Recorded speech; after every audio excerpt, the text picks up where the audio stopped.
दोस्तों अगर आपने पहले ही किसी प्राइवेट या सरकारी बैंक से लोन लिया हुआ है या आप इस साल 2023 में लोन लेने की सोच रहे हैं तो महंगाई का एक और बड़ा झटका आपको लगने वाला है। दरअसल भारतीय रिजर्व बैंक आरबीआई की तरफ से लगातार छठी बार ब्याज दरों को बढ़ा दिया गया, जिसे रेपो रेट कहते हैं, उसमें बढ़ोतरी की गई है और अब आपको इतने लाख रुपए तक के लोन पर करीब 1 लाख रुपए ज्यादा चुकाने पड़ेंगे। आइए देखते हैं कि आरबीआई के इस फैसले का असर क्या पड़ेगा और आपने अगर home loan, personal loan, auto loan, car loan वगैरह किसी भी तरह का लोन लिया हुआ है तो ऐसे में अब आपको कितनी प्राइस ज्यादा देनी पड़ेगी अपने लोन को पेमेंट करने के लिए। तो दोस्तों भारतीय रिजर्व बैंक के इस फैसले के द्वारा जाहिर सी बात है दूसरे बैंकों के द्वारा दिए हुए सारे जो भी कार लोन, होम लोन वगैरह वो सारे फिर महंगे होंगे, क्योंकि आरबीआई ने रेपो रेट में 0.25% तक की बढ़ोतरी कर दी है और ये लगातार छठवीं बार आरबीआई की बैठक मीटिंग रही जिसमें रेपो रेट में बढ़ाने का फैसला किया गया, जबकि 6 बार में एक भी बार कम नहीं की गई है। पहले रेपो रेट 6.25% थी जिसमें 0.25% का इजाफा हुआ यानी कि बढ़ोतरी हुई और उसके बाद अभी रेपो रेट बढ़कर 6.5% हो गई, 6.50%। ठीक है,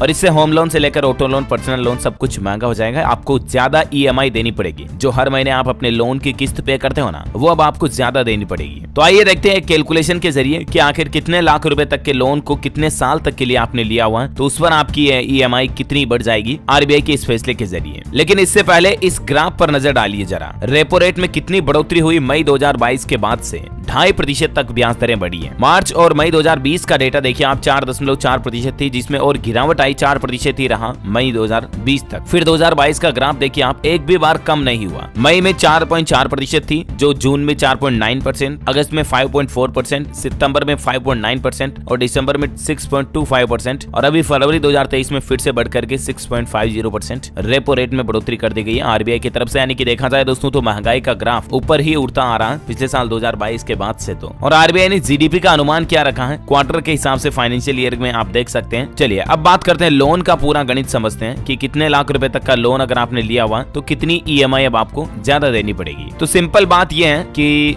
20 साल के लिए 20 लाख रुपए तक के लोन पर अब आपको हर महीने लगभग 3000 रुपए की ईएमआई ज्यादा देनी पड़ेगी। 2988 रुपए, ऑलमोस्ट 3000 रुपए हो गए 20 साल के लिए अगर आपने 20 लाख रुपए तक का लोन लिया हुआ तो, क्योंकि आपकी ब्याज दर मान लीजिए पहले 5.65% थी और अभी अगर ब्याज दर बढ़ करके 8.15% हो चुकी है, जैसे कि मैंने आपको बताया पिछले 2022 के ग्राफ के हिसाब से। तो अभी आपकी लोन की ईएमआई कितनी ज्यादा बढ़ चुकी है। पहले आपको अपने लोन पर 20 लाख रुपए तक के लोन पर टोटल रकम 33 लाख रुपए चुकानी थी, वो अब आपको 40 लाख रुपए चुकानी पड़ेगी। लेकिन जैसा कि आज सिर्फ 0.25% की बढ़ोतरी की आरबीआई ने, तो उस हिसाब से कितनी आपकी ईएमआई बढ़ेगी ये तो मैंने आपको पिछले साल 2022 की तुलना के आंकड़े बता दिए है ना। तो एक एग्जांपल समझिए, मान लीजिए रोहित नाम का कोई एक व्यक्ति जो 7.90% के फिक्स्ड रेट पर 20 साल के लिए 30 लाख रुपए तक का लोन लेता है, तो 30 लाख रुपए के बदले उसे 20 साल में कुल ब्याज समेत 59,77,000 रुपए चुकाने पड़ेंगे। लेकिन आरबीआई की रेपो रेट 0.25% बढ़ने के बाद अब उसकी लोन की रेट जो पहले 7.90% थी वो बढ़कर के 8.15% हो जाती है और इस हिसाब से उसे कुल 60,90,000 रुपए चुकाने पड़ेंगे, जो कि रोहित की पहले वाली राशि में से 1,13,000 रुपए ज्यादा है। इसी तरह से 20 लाख रुपए तक के लोन पर कितना ईएमआई ज्यादा देना पड़ेगा और 30 लाख रुपए तक के लोन पर कितना ईएमआई ज्यादा देना पड़ेगा, इसकी डिटेल्स भी आप स्क्रीन पर देख सकते हैं इस टेबल में थोड़ा सा वीडियो को पॉज करके। तो इस तरह से दोस्तों जब भी आरबीआई रेपो रेट में बढ़ोतरी करता है ना, तो ज्यादातर बैंकों के द्वारा लोन की रेटें उतनी ही प्रतिशत बढ़ा दी जाती हैं और इसका आम आदमी को महंगाई का खामियाजा भुगतना पड़ता है। रेपो रेट बेसिकली वो रेट होती है दोस्तों जिस पर आरबीआई बैंकों को कर्ज देता है। जैसे लोन रेट वो हो गई जिस पर बैंक आपको, हमको, ग्राहकों को कर्ज देते हैं, लोन देते हैं, लेकिन बैंकों को भी तो लोन लेने की जरूरत पड़ेगी। तो आरबीआई से जिस रेट पर बैंक लोन लेते हैं ना, वो बेसिकली रेट रेपो रेट कहलाती है। तो वो रेट बढ़ जाएगी तो जाहिर सी बात है बैंक अपने ग्राहकों की रेट भी बढ़ा देंगे। तो इसीलिए ये महंगाई का बड़ा झटका लगा। उम्मीद है दोस्तों बैंकिंग न्यूज को लेकर ये ब्रीफ इन्फॉर्मेशन, न्यूज अपडेट आपको जरूर जानने मिली होगी। वैसे आप मुझे कमेंट करके बताइए कि आप कौन से राज्य में रहते हैं और भी आपके मन में कोई सवाल है रेपो रेट वगैरह से संबंधित कमेंट करके पूछ सकते हैं। इस वीडियो को लाइक और शेयर जरूर करना और